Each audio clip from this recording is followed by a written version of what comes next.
Once upon a time, at the age of 24, I was a student at St. John's Medical College in Bangalore. I was a guest student during 1 month of a public health course, and that changed my mindset forever. The course was good, but it was not the course content in itself that changed the mindset. It was the brutal realization the first morning that the Indian students were better than me.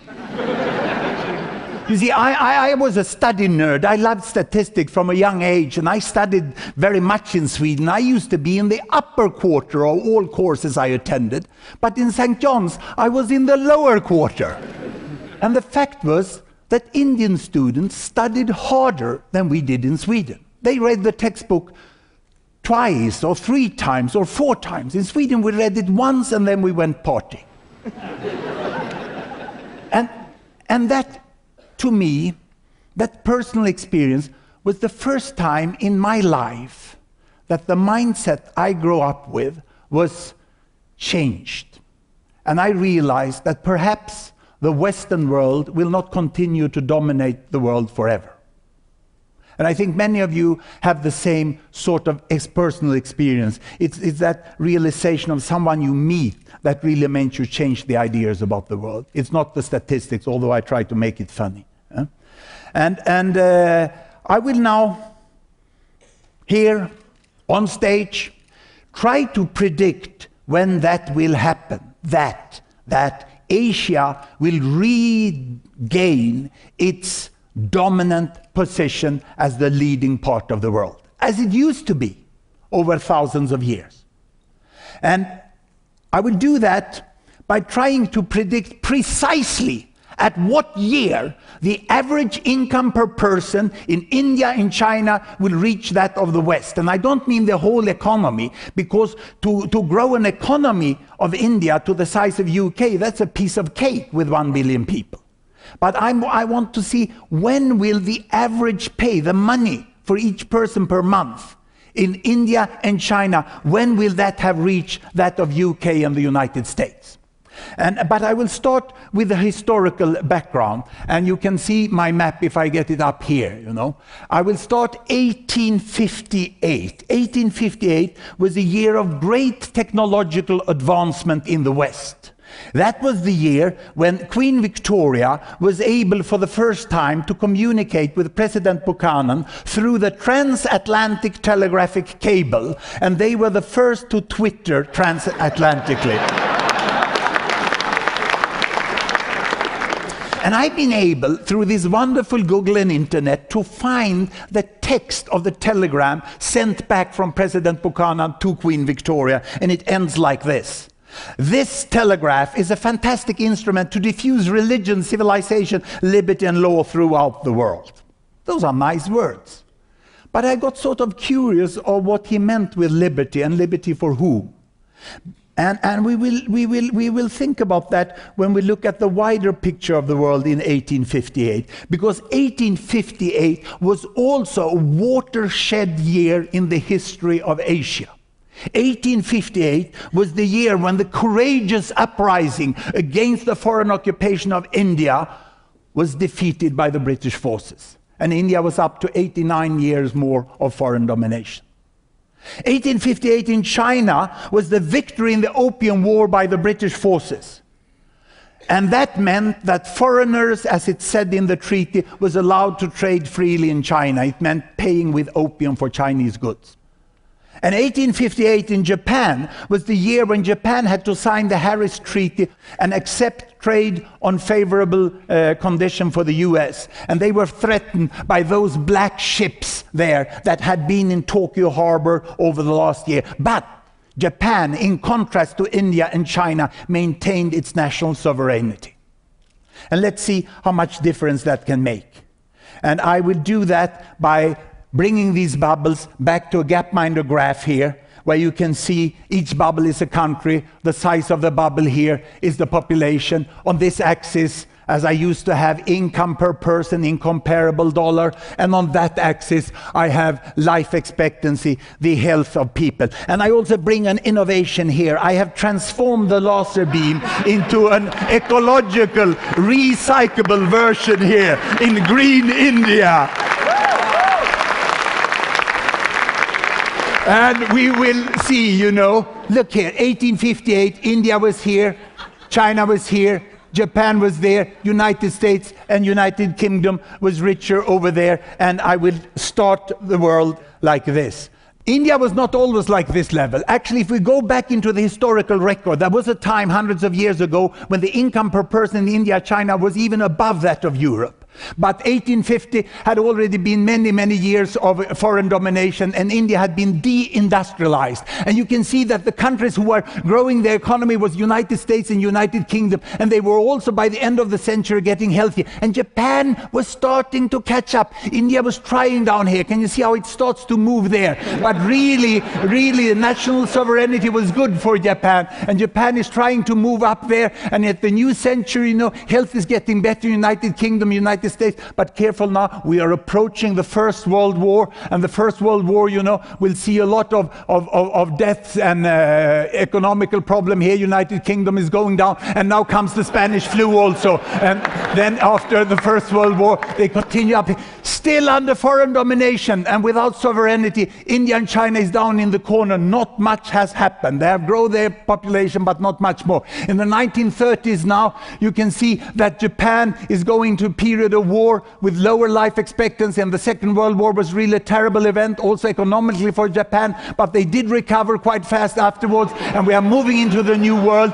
And 1947, India finally gained its independence, and they could raise the Indian flag and become a sovereign nation, but in very big difficulties down there. And in 1949, we saw the emergence of the modern China in a way which surprised the world. And what happens? What happens after independence? Here you can see that the health started to improve.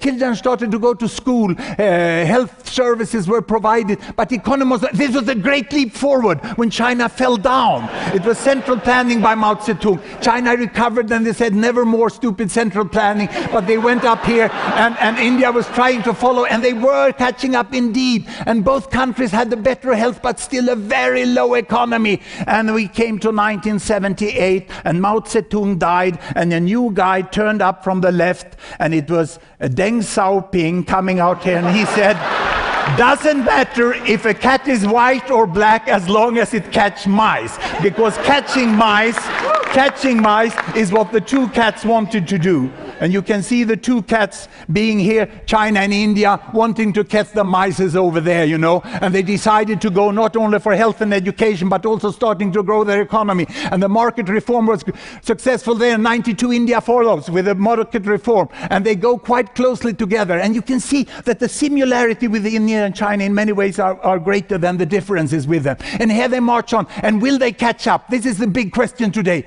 There they are today. Now, what does it mean that the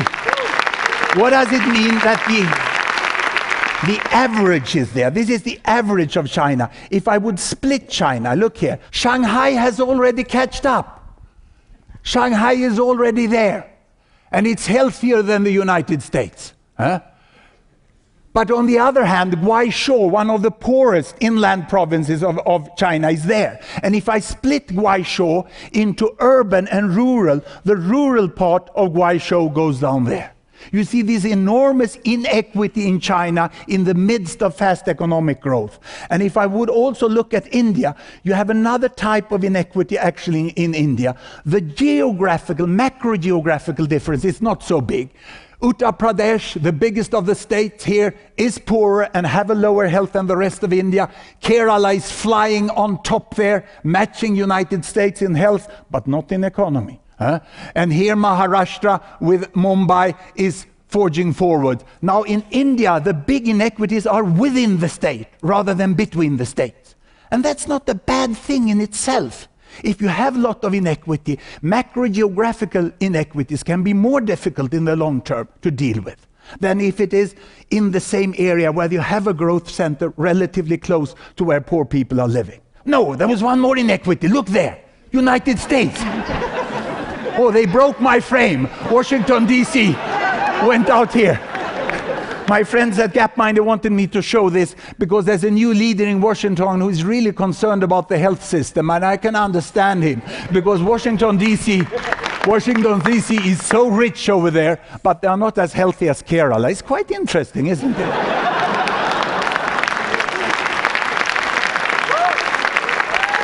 I can see a business opportunity for Kerala helping fix the health system in the United States. Now, here we have the whole world. You have the legend down there. And when you see the two giant cats here pushing forwards, you see that in between them and ahead of them is the whole emerging economies of the world, which Thomas Friedman so correctly called the flat world. You can see that in health and education, large part of the world population is putting forward, but in Africa and other parts, as in rural Guizhou in China, there are still people with low health and very low economy. We have an enormous disparity in the world, but most of the world in the middle are pushing forwards very fast. Now, back to my projections. When will it catch up?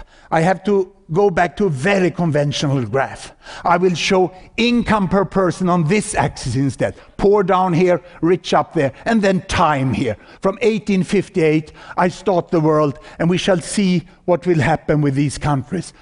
You see, China under foreign domination actually lowered their income and came down to the Indian level here, whereas UK and United States is getting richer and richer, and after the Second World War, United States is richer than UK, but independence is coming here, growth is starting, economic reform, growth is faster, and with projections from IMF, you can see where you expect them to be in 2014.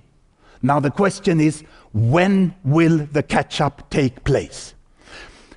Look at the United States. Can you see the bubble? The bubbles of, not my bubbles, but the financial bubbles. That's a dot-com bubble. This is the Lehman Brothers doorstep there. You see it came down there. And it seems as this is the Northern Rock coming down there, you know. So they doesn't seem to go this way, these countries. They seem to go in a more humble growth way, you know. And people interested in growth are turning their eyes towards Asia. I can compare to Japan. This is Japan coming up. You see, Japan did it like that. We add Japan to it. And there is no doubt that fast catch-up can take place. Can you see here what Japan did? Japan did it like this until full catch-up, and then they follow with the other high-income economies.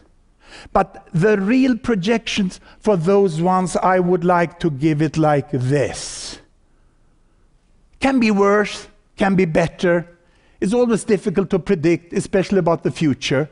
Now, a historian tells me it's even more difficult to predict about the past, but I think I'm in a difficult position here.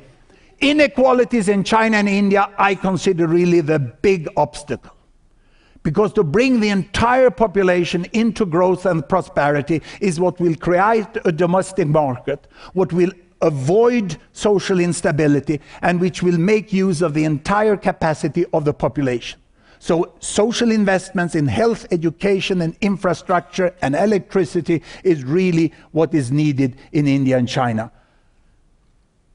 You know the climate. We have great international experts within India telling us that the climate is changing and actions has to be taken. Otherwise, China and India would be the countries most to suffer from climate change. And I consider India and China the best partners in the world in a good global climate policy. But they ain't going to pay for what others who have more money have largely created, and I can agree on that. But what I'm really worried about is war. Will the former rich countries really accept a completely changed world economy and a shift of power away from where it has been the last 50 to 100 to 150 years back to Asia? And will Asia be able to handle that new position of being in charge of being the most mighty and governors of the world? So always avoid war, because that always pushes human beings backward. Now, if this inequalities, climate, and war can be avoided, get ready for a world in equity, because this is what seems to be happening. And that vision that I got as a young student, 1972, that Indians can be much better than Swedes, is just about to happen. And it will happen precisely the year 2048, in the later part of the summer, in July, more precisely the 27th of July.